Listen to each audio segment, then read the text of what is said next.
Get ready. Start.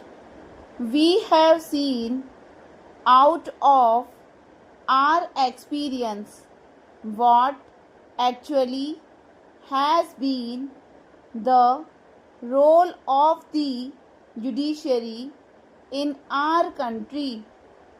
One after the other, the judiciary tried to interpret the constitution in a manner they wanted to do, and even by one judge's point of view, either in the High Court or Supreme Court, they wanted to uphold that their views were supreme and none else.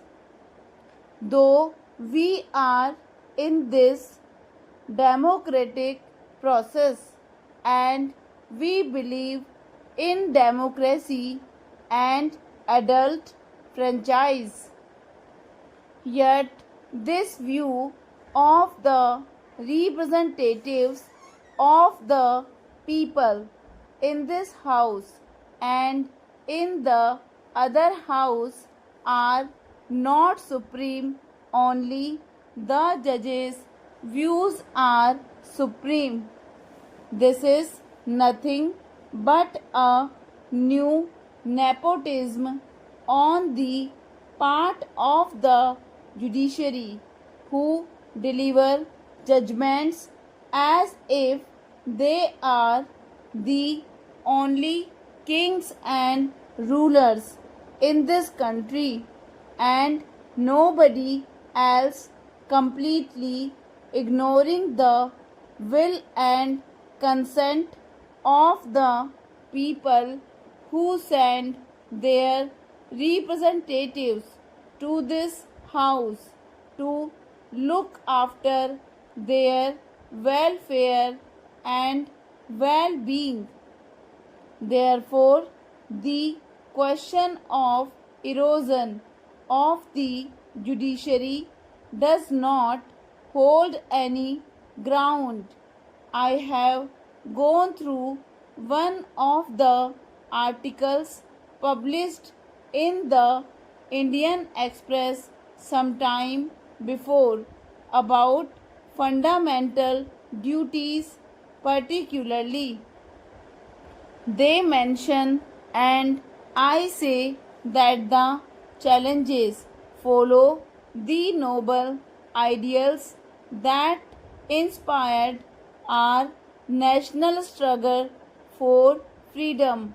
Our national leaders took part in the national struggle and they aptly have said that there are certain fundamental rights, and those rights, particularly referring to Article 14, 19, and 31, are somehow or the other being taken in view of the directive principles of the state policy of the Constitution. I do not know what is their actual viewpoint.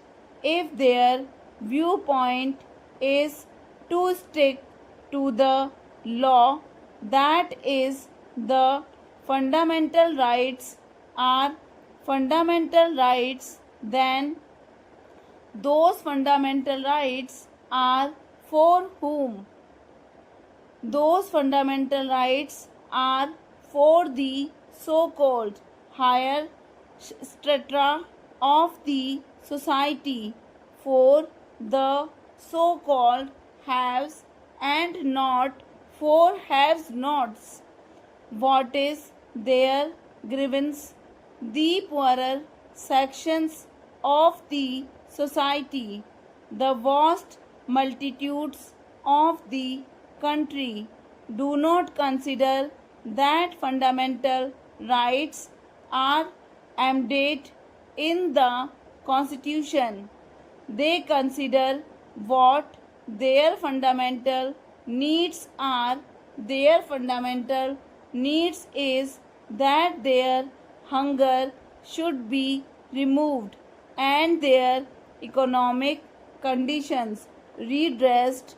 In view of these things, which one is to be given more weightage?